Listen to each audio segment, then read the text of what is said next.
Hi, Mom.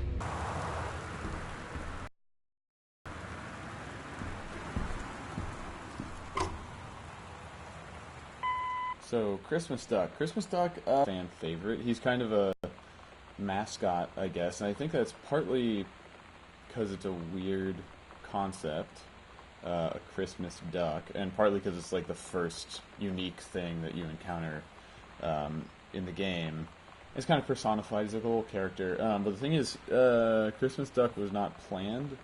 When we were starting the project, we didn't have a 3D modeler because Kate came on a couple months after we started, and we needed a bunch of 3D models. And so I was just going through the Unity asset store. So I was going through the list and saw this Christmas duck, and I was like, "What is that?" Okay, and I grabbed it and we used it as like a test object just to set up the system where you can grab stuff and carry it around. And then I ended up saying, "All right, we got this Christmas duck, I'll hide the key under it." And instead of replacing the free model with a totally different thing, just made a real version of it. And Carla modeled it, and Kate textured it, and we kept him in the game. And we're glad because he's everybody's little friend. Good old Christmas duck.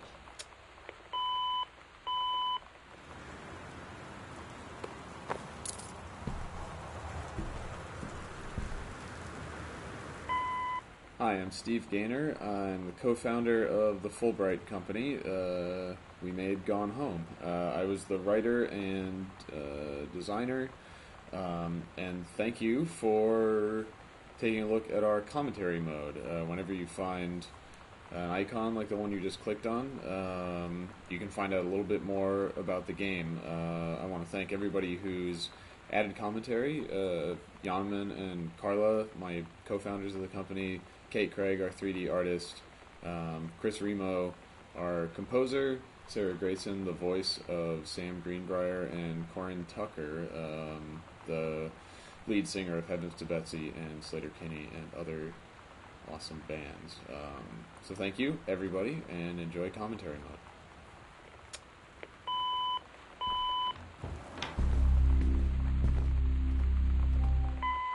Hello, my name is Kate Craig, and I was creating a lot of the environment assets for the game. Not all of them, some of them I had help with, which I'll touch on a little later, but most of the stuff like the walls and the floors, some of the larger pieces of furniture were my doing, and I'm going to be talking about some of the environmental storytelling aspects in Gone Home. I feel like I would be remiss if I didn't mention the work that my wife Emily Carroll did on the project. She did the house title image that we've used for our wallpapers and for the start screen of the game. She did the loading cassette tape, and she did the maps in the house. And actually, Carla made a font out of her handwriting because we wanted something that was just a little bit spooky, maybe a little ominous, but something that sort of suited the tone of the game. And I was really glad to be working with her, and I was really glad that the other guys were too. We had a really good time. And people have responded quite positively to her title screen, which is something that I really appreciate, and I know she does too.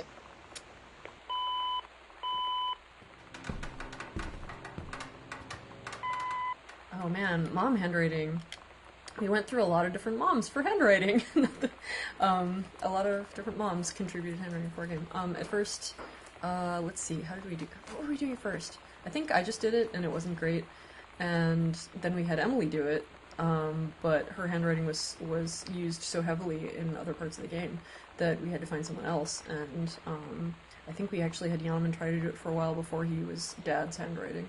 And then we got Yanman's mom, and she was ideal for it. Really good mom handwriting. Yeah.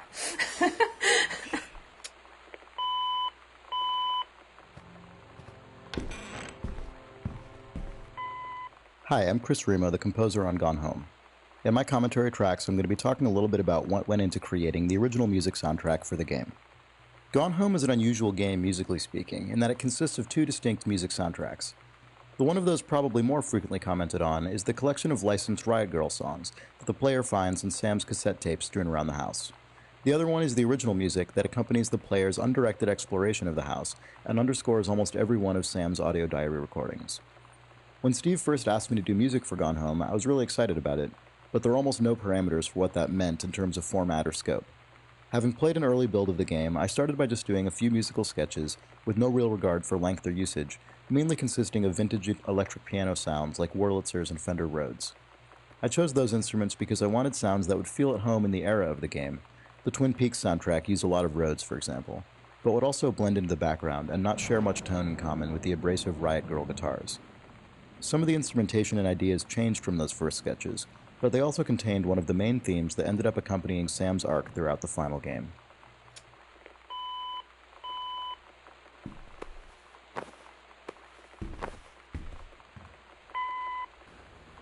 This is where you find the first half of Sam's Locker, or I guess it's actually the second half of Sam's Locker combo as far as what the piece of paper is. But at first, there were the locker combination sheet was torn into 3 pieces. So you had 1 digit on each of them, and it was actually right before we sent out our IGF build to the judges. It was the night before, and Carla came down to the basement, and she was like, at 3 o'clock in the morning last night, I woke up in bed just being like, oh, we can't have it in 3 pieces, that's way too gamey. Well, that's bad, we have to fix that. And I forgot about that. And you were absolutely right. And you've had a couple of those being woken up by us making a bad decision kind of moments over the course of the development, and they were always important changes that needed to be made.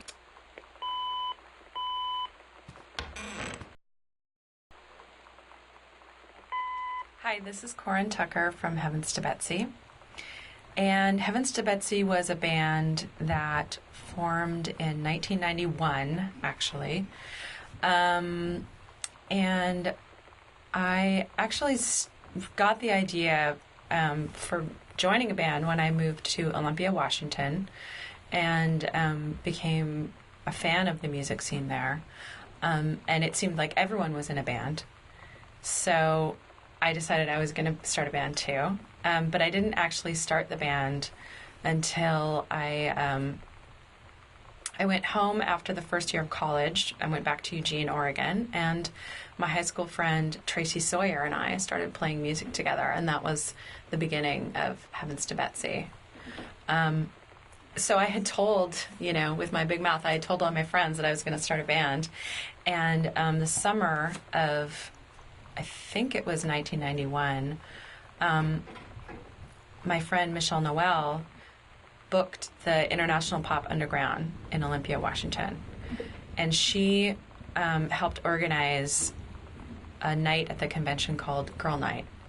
And it was all women musicians. So she called me and said, hey, let's get you on stage with that, you want to play the show that I'm organizing. This totally new band that had never performed before. I mean, we'd never performed ever any kind of music. Got invited to play this big show at the Capitol Theater in Olympia in front of all of our musical heroes, right? Everyone from K Records, all of Fugazi was there, all of Bikini Kill was there. This music that I was a huge fan of. Suddenly, that was our very first show, the very first Heavens to Betsy show. And we were terrified, but we did it, and people loved it, and it was, it changed my life forever that night. And Wistaria County. Residents are strongly urged to stay indoors and secure all... When you're putting like lamps and stuff around a house, one thing that you have to deal with is plugging them in. And something that always annoys me about level design in games is when there's some lamp or piece of electronics that would have to be plugged in because it doesn't run on batteries, but it doesn't have a cable because video games. And so, since a big part of the point of Gone Home is the specificity of the house and the believability of all the details, because of that, Steve himself. I spent some late nights with my meager Maya skills modeling custom cables for each of the things that's plugged in so that the cables actually run from the TV or the lamp or whatever to an outlet in the wall. It is a really good detail. I think that I'm proud of you for getting that in there, Steve. That's important. Yeah. Northwest Weather Service reports high winds and torrential rain conditions. So these are all the VHS tapes, or most of them, in the house. And these in the TV room are from they only belong to Dad and Sam, because Mom has some VHS tapes, but they're up in the bedroom. And you can tell Dad's because he writes in a big, heavy, all caps style handwriting, and Sam does not. So, contrary to popular opinion, the X-Files tapes are not Dad's; they're in fact Sam's. But stuff like JFK Yes. has an obvious dad interest, and some of the other stuff that we put in there was very much like, what is a dad movie? Yeah. You know, what is a if when we were growing up, for instance, like what is a movie that our dad or a neighbor's dad would have? So stuff like The Andromeda Strain or Moonraker, it's just sort of like, yeah, dads love that shit. Yeah, dads that were born in the 50s were super into that kind of stuff. And then some of it was, you know, stuff that we liked or remembered from when we were growing up. Like, you will know that Carlo was involved in making this game because Beetlejuice and RoboCop are on a VHS tape. That's most of what you need to know about Carlo. That's true. Right there. This is a severe weather warning. The Northwest Weather Service reports high winds and torrential rain conditions. My name is Sarah Grayson, and I do the voice of Sam Greenbrier in Gone Home. Currently based out of Portland, Oregon, so right around where the Fulbright Company is from, which is part of, I guess, how this all came to be. I started doing voiceover work probably about 4 or 5 years ago. It's been a bit of an on and off journey, because I also have had regular 9-to-5 jobs that whole time. So I always get excited when I see video game auditions come across, because it's always been something that I wanted to do, and really excites me because I'm a video game fan myself. So there was an audition that came across that at the time was entitled Dear Diary, and it had this wonderful description about being this sort of 16, 17-year-old girl. Not too much detail about her, just that she was new to her school, new to this place she was living, and her sister had moved away. So she was sort of writing out her thoughts as if she was talking to her sister. So most of the time, I'll stand up at the mic when doing auditions. But for this one, I thought, well, no one's actually going to read their diary standing up. Like, this is kind of you write your diary while lying down in your bed, or like sitting cross-legged on the floor, or whatever. So I ended up having to pull the mic down, sat on my couch, legs crossed, got nice and cozied up in like my pajamas, and started reading it. Dawn County, Takelma County, and Wistaria County. Residents So here's one of Dad's pulpy JFK books. He's now moved on from primary sources to theories about how JFK was killed. However, this one purports to contain the truth. The publishing company is a doofy inside joke because, there's Harcourt Brace, the publisher that exists, and so I was trying to think of a good name for a publisher, and being a big nerd, I immediately thought of Harcourt Fenton Mudd, and how he basically sounds like a publishing company, so... You have to say who that is. No! Alright, fine. He's an awful character from Star Trek. Original Star Trek, which is called Mudd's Women, and also there's another one whose name an episode I can't remember for some reason. I'm Mudd. Fuck! Yes, okay. Thank you. It's a Star Trek reference. You did Yes! it, Carla. What?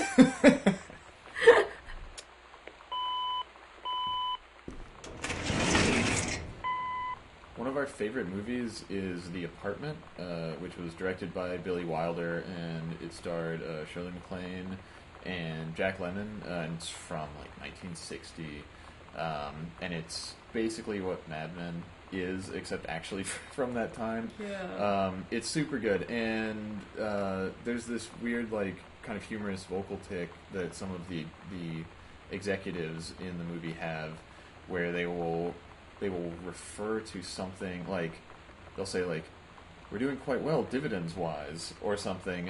And Shirley MacLaine's character is named... Her last name is Kubelik, and one of the executives at different times says something like, so how are you getting along, Kubelik-wise? So anyway, super deeply buried Easter egg reference in joke. We made the law firm Kubelik and Wise that prepared Oscar's will, just as a little wink and nod, a little Harcourt Fenton. Quite Steve. But yeah, The Apartment. You should watch it It's damn worth. It's totally worth your time. It's a really good movie. on Laserdisc. Yeah. The doors were actually one of the hardest things in the game to get working correctly, and I know that there's still some bugs existing with the doors, actually. But it's a surprisingly hard problem, which is why most video games just have doors that kind of slide away into nothingness or open in strange ways or don't, let you interact fully with doors. But of course, it's in a house like in Gone Home, a realistic house. It's important that everything be as natural as possible. The one concession we made to video gaminess is that the doors all swing both ways, which never happens in a real house, but it's necessary to prevent the player trapping themselves in some strange state.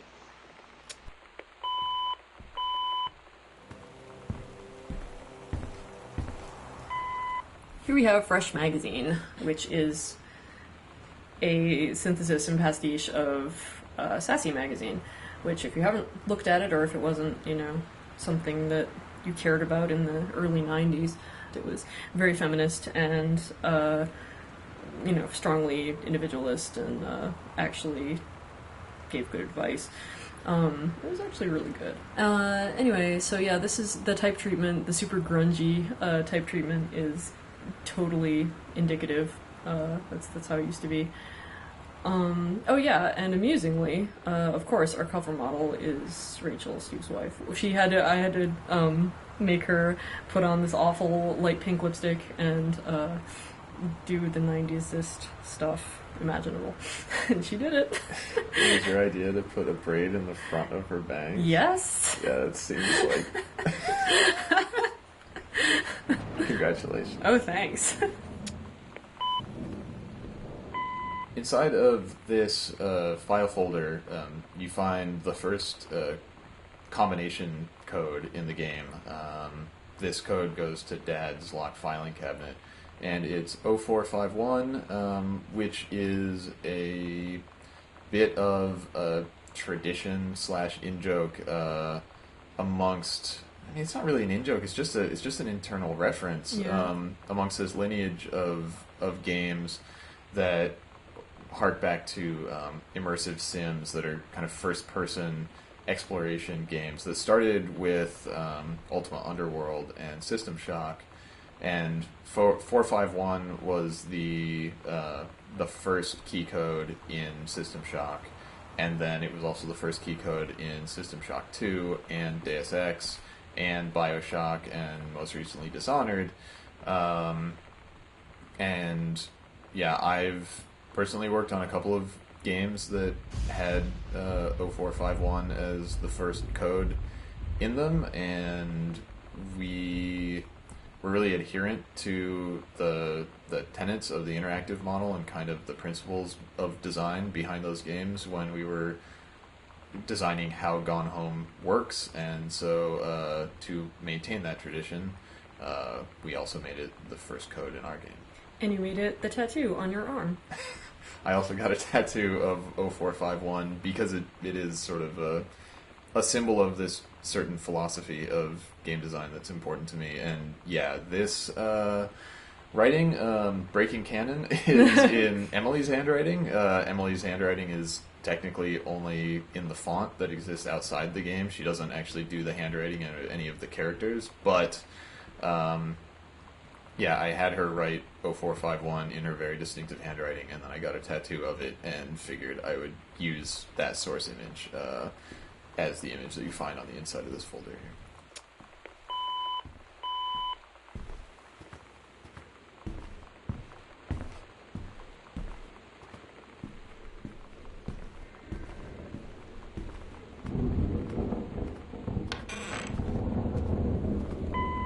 most of the bookshelves in the house are filled with undifferentiated books. I mean, they're not undifferentiated, but they're low detail because, God, it would be an entire dev cycle's worth of work to actually do plausible spines on every single book. That would kill us. And then to repeat a whole bunch of books would also be sort of terrible and not be very plausible. So we had chiefly unlabeled books or books in which the labels have been rubbed off due to age, etc. And we had a few individual books that were more precisely and specifically named. The way that we did the books in the game is we made like 3 or 4 of these clumps of books that have, the generic spines on them. They're just sort of filler books. They're kind of like what would be in the bookshelves of like a lawyer's office in a in a cheap lawyer's TV commercial or right, something. Where they buy them by the foot and whatever. Yeah, and then we took 1 or 2 clumps and retextured them to all have specific readable spines on them, and then I just took those clumps and broke them up and scattered the individual books around in different bookshelves in the house, so that hopefully I think every bookshelf has at least one unique book in it. That might not be true of everything in the library since there's so many bookshelves there, but I guess I should say every or almost every bookcase had at least one unique book in it that never repeated, to kind of split the difference of, okay, they're not all generic, but also we can't afford to make them all unique, and we didn't want to have any repeat in an obvious way. So that was our strategy for trying to not do any of the things that we wanted to not do.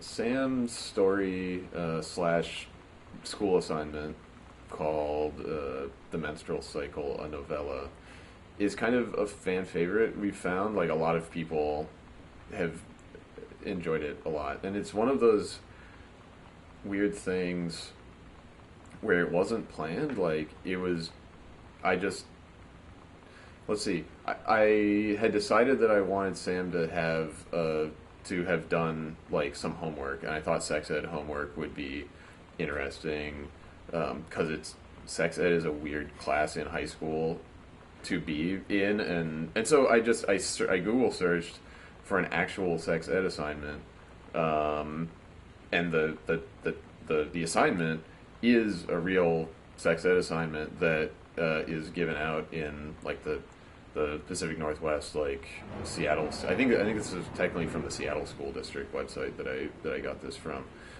So I found this thing which I didn't come up with, that I was kind of presented with, and I think I had been reading some stuff about like cool female spies in World War II, or like saboteurs, that had been part of like the French Resistance and stuff like that, and so that's why the history book is next to the sex ed assignment. The intended implication being Sam was doing history homework and sex ed homework, and the history unit was on World War II, and so kind of as a fuck you to all of the annoying assumptions implied by the sex ed assignment, she wrote this story about a woman in the war who was more interesting than her menstrual cycle, like that is a person, but while fulfilling the requirements of the thing. And yeah, it ended up being this really kind of strange juxtaposition of concepts that ended up saying a lot about Sam, I think. This is our old-timey record that we got from archive.org, Source of All Good Things. It's by Adrian Rollini when he was with, apparently, the Taproom Gang. The song is entitled Got a Need for You, in case you can't read it, but you should be able to read it. And the duck I found on the internet. Adrian Rollini I got into him when I was on Bioshock 2 and helping source the soundtrack for that. And I did a lot of listening to 40s big band stuff, and Adrian Rollini was one of the ones that I really liked, and so it was cool to be able to revisit that.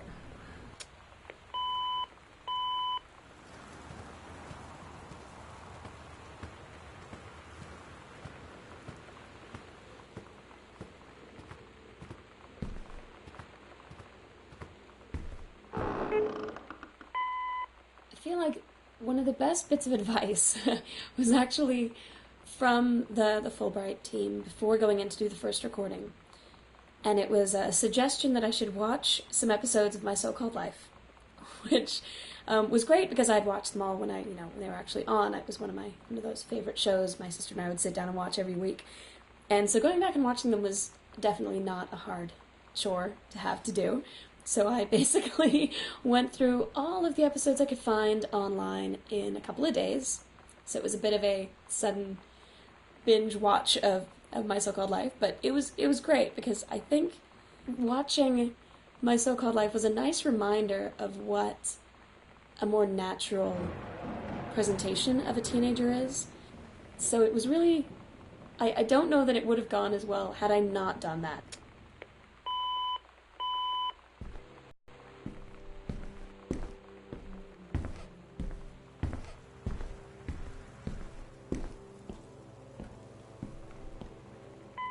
Composing the ambient exploration tracks definitely ended up being the weirdest part of creating music for Gone Home. The audio diaries tended to take precedence since they had such clear criteria for completion, so the ambient tracks were the last things I did. I spent so long immersed in the logs, which were very specifically timed, that to suddenly shift gears to creating these slow, standalone 5-minute pieces was surprisingly difficult.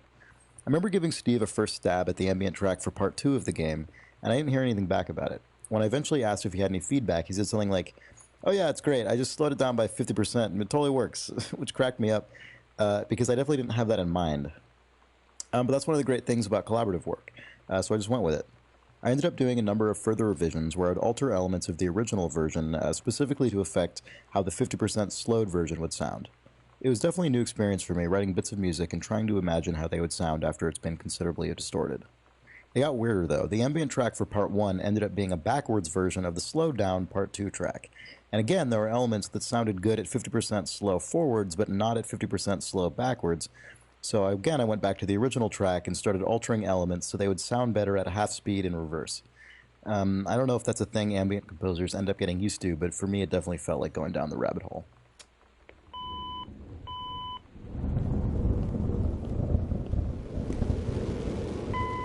One of the larger assets that we needed for the basement to really give it character and personality was a furnace. And when we were initially thinking of the furnace, Steve had mentioned to me the furnace from Home Alone, which if you grew up in the 90s like I did, you know exactly what I'm talking about.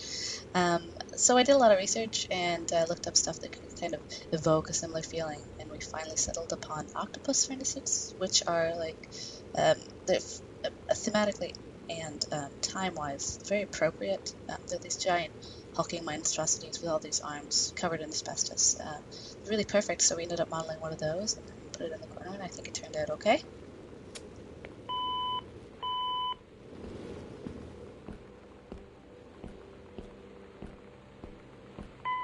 Oh man, this thing. So 2 things. 1, Mom's Canadian. Yay! 2, Mom didn't start out Canadian. The reason that Mom is Canadian is because Kate Craig and Emily Carroll are Canadian, and early on in the development of the game, Emily did Mom's handwriting. This is before she did any of the UI text or anything. Right, and it was before we decided that all the moms were going to actually be written by moms and all that kind of stuff. Integrity in moms. And so we had the answering machine note in the foyer, and the line. What's the actual line that's there? It's like Neighborhood. Right. Yeah. Yeah. So the line on the thing is like, Daniel from the old neighborhood called, call him back. And we gave the text to Emily, and she wrote it out longhand and gave it back to us. And then I looked at it, and I realized that she had inserted a U into the word neighborhood. Because it's what you do. Because of being Canadian. And so, to fix that bug, instead of removing the U, I said, bug fixed, Mom is now Canadian.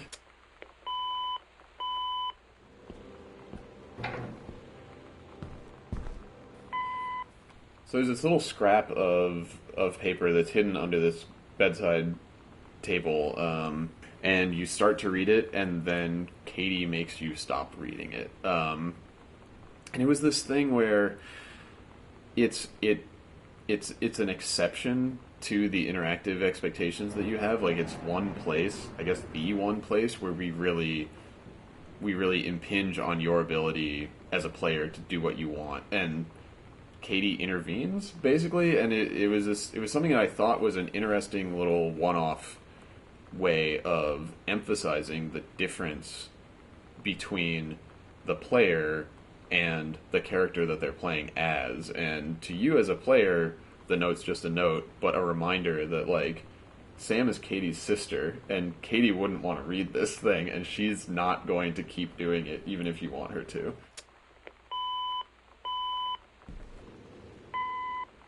You know, there was kind of this intellectual, cross-cultural, like, pen pal thing that happened before the internet. You know, we used to write letters back and forth to each other about our ideas and about how we wanted to change things.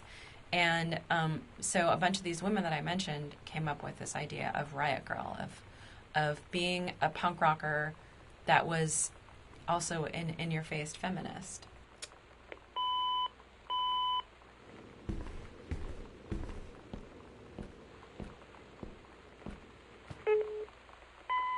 There's a little bit of concern on my part before any of this got started that you never know how much liberty you're going to be given and how much over direction you're going to get, because somebody hears it like a specific way, and if you deviate from that at all, you're just going to keep doing the line over and over and over again, like 50 times until it's right.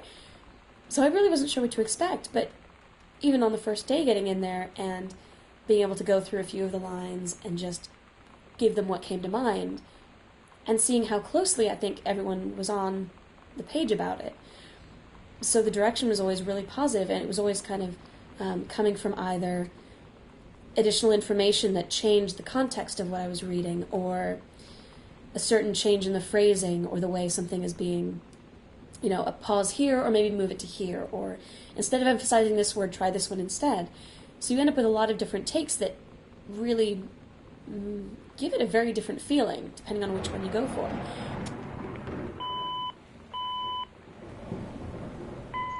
Putback is the feature that I'm happiest with in the game. It actually came about as sort of a little bit of an accident. Playtesters had told us they didn't want to feel like some kind of horrible person rummaging around this house and tossing everything on the floor, but there wasn't really any other option initially. That's all you could do, was sort of try and lob things back into the place. So, you know, I had done some code before for placing turrets and things in other games where it, you know, will arbitrarily orient an object to be perpendicular to surface and all that sort of stuff. I told Steve that, you know, we'd have a lot of edge cases with that and it would take some time to implement, and temporarily I would just give him the ability to put objects that these things would kind of stick to in the game, and we tried that, and it worked so well that we decided to keep that, and that's where Putback came from.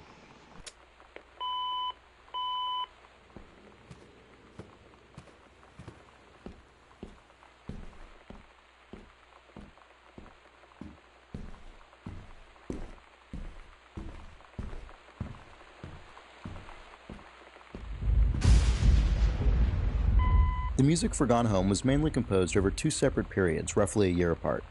A version of Part 1 of the game had to be ready by October 2012 for submission to the 2013 Independent Games Festival, so I did all the Part 1 audio logs primarily that September. The following summer I did another round of logs for the second half of the game, as well as some Part 1 revisions in the ambient exploration tracks. One really nice side effect of the long gap between composition sessions, as well as the structure of writing music that is very literally accompanying a story, was that I ended up hitting on pretty different ideas and approaches over time as I got further along in Sam's story. The original sketches I did had mainly electric piano sounds, which are warmer and more naturalistic than synthesizers and other electronics instruments. As Sam and Lonnie's story developed more, though, I started to bring in acoustic guitar as well. It seemed like an appropriate way for the music to build up some more familiar, natural elements, somewhat echoing Sam coming into her own. Eventually, it became a really tonal element of the score. After that emerged, I started to more carefully control the instrumentation for the various main categories of log subject matter, including Sam's self-reflections, Sam and Lonnie, Sam and her parents, and even Sam and Daniel. Some of those have their own melodies and themes as well. That wasn't really a grand plan from the start, and I don't expect everyone to really notice it, but it became one of my favorite things about working on this score.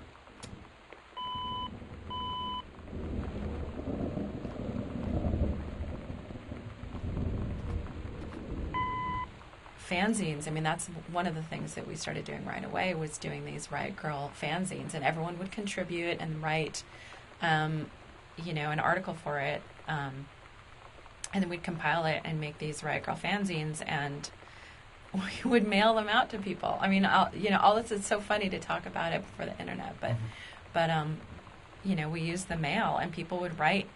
We had a PO box, and we started getting letters because people would read in someone else's fanzine. There's this Riot Grrrl thing that started happening, right? And it just, it was the most incredible thing. It just snowballed.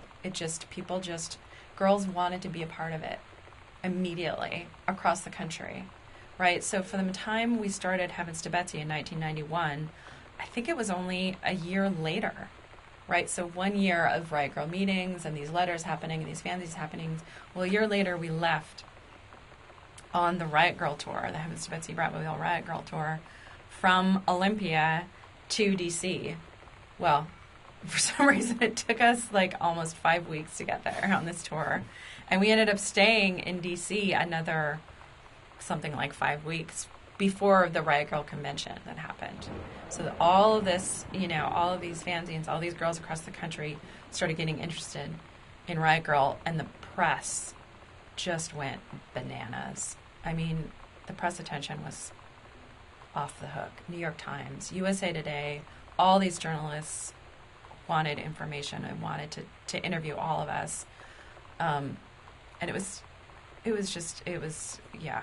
crazy. So by the time we got to the Riot Grrrl convention, suddenly we were truly part of a movement.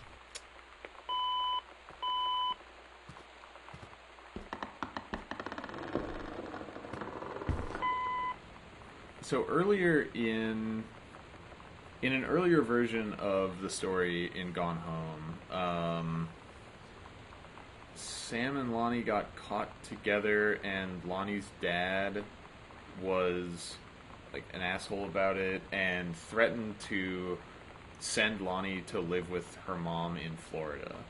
And we cut that. It was too melodramatic, and it wasn't really interesting. It was an external force that was acting on them, which I wasn't super excited about in practice, and so on and so forth. But it caused there to be this concept of Lonnie's mom living in Florida, which Florida is, of course, the worst place that you can live. Well, let's not assume. But that said, it's the other side of the country, and it's totally so foreign from Oregon and everything. Also, it's where I grew up. Yeah, that was. So I was kidding. So yes, the reason I think that Lonnie's mom lives in Florida is that I grew up in Florida, and I moved from Florida to Oregon when I was like 19, and I've been back to visit, but if someone were to say to me, "Hey Steve, do you want to go back and live in Florida?" I would take a sheet of notebook paper and I would write "no" on it, as big as you can get, and with hand it back to gravestones. you. There would be knives, there would be Yeah. gravestones, there would be Dead lightning, face. Yeah. big X's in the Yeah. eyes, vampire teeth for some reason. I was largely unfamiliar with Florida, and my family started going there every once in a while, or when I was like in high school for Christmas, because my mom hates being cold. And Pick the wrong goddamn but- place to live, I Mrs. know. Zamanja. Yeah, well, but anyway, the only thing that I remember basically is that everybody had lawn flamingos, and we went around Christmas, so I remember hearing on the radio multiple times dogs barking Christmas carols. That's Florida. Florida sounds cooler than I remember it being. In my head, that's Florida, right there.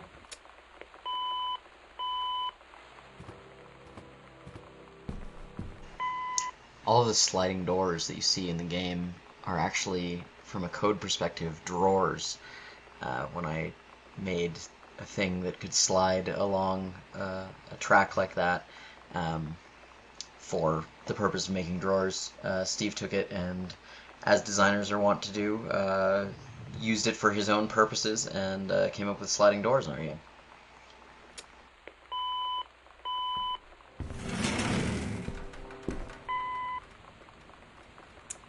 Writing Sam was a unique challenge, just in the sense of, on the one hand, it was very much from my personal experience because it's about being a teenager and my memories from that time, as an individual, but also who Sam was and what her experience was. Came about as a result of kind of problem solving that we were doing, that Carla and I were doing, just figuring out what the story and what the conflict in the story was going to be. So, by the time we figured out this was all going to take place in one house, and the conflict was going to be between the members of this family, and it had to be kind of irreconcilable differences that would cause serious drama between the members of this family, we started thinking, what form could that take? Could it be that the teenager of the family falls in love with somebody that they're not supposed to and the parents don't agree? And what is the contemporary version of that? And so, we at some point decided that we were going to write Sam as a gay character who had fallen in love with another girl, and what conflict would that cause within the family, right? And we were excited about that opportunity just because of the paucity of that kind of, narrative in games. And, I remember when we came up with that concept, just being like, oh man, this is going to be good. We actually get to do this, which is really cool. But anyway, we actually, we had to do a lot of work to make it plausible. Right. Well, because the other side of it is that, I'm the writer on the game, and on the one hand, a lot of teenage experience is universal, but I also at some point just had that very clear realization of, okay, I have just signed up for writing a gay teenage girl. Two out of the three aspects of that character are not something that I've actually lived through.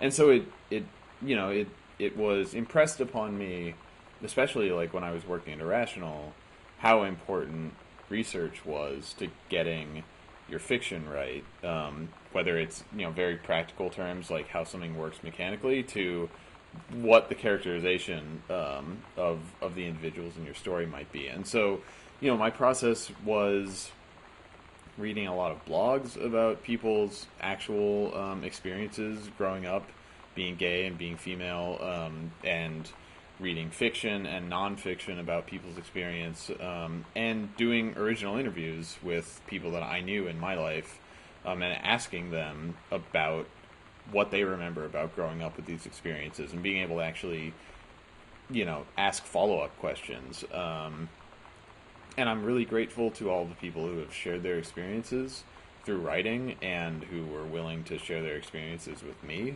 personally, talking to me into a microphone so that I could refer to it later, which is just a huge leap for someone to take, to talk about their own, coming of age and all of those very personal experiences.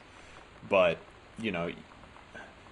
I couldn't have gone into writing this character with just saying, well, I'll just assume that I'll do an okay job and write it however it seems like I should. And instead saying, you have to take this seriously, and you have to actually reach out to people who have lived it, so that when you're writing this character, it represents the experience of people like her in a way that is plausible and respectful and authentic. Yeah, that represents them in a way that doesn't cheapen the experience that they've had by relying on cliches or just kind of your expectations as an outsider.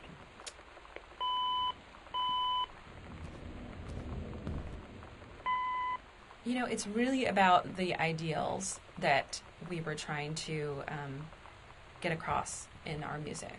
I think that the move to equality for women and for everyone in the U.S. is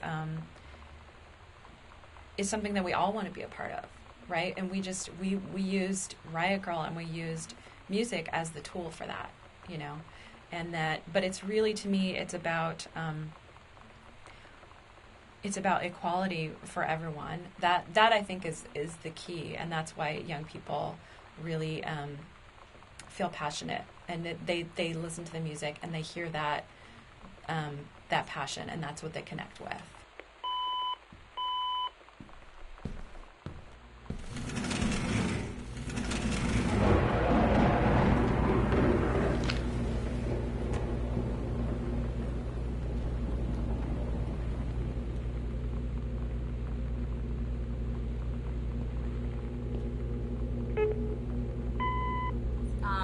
So I'm Sarah Argidale. This is my salad dressing, named for my experience with being in Russia and that being what everyone knows me for. I studied Russian in college, and I lived there for about a year teaching English when I finished school, and it was a cool thing that happened in my life. So I am a reader of the Idle Thumbs podcast, and I guess that's how I met everyone at the Fulbright Company and kind of inserted myself into their lives. The Gone Home team, the Fulbright team, was nice enough to put a little token in the game for me, and it's pretty cool.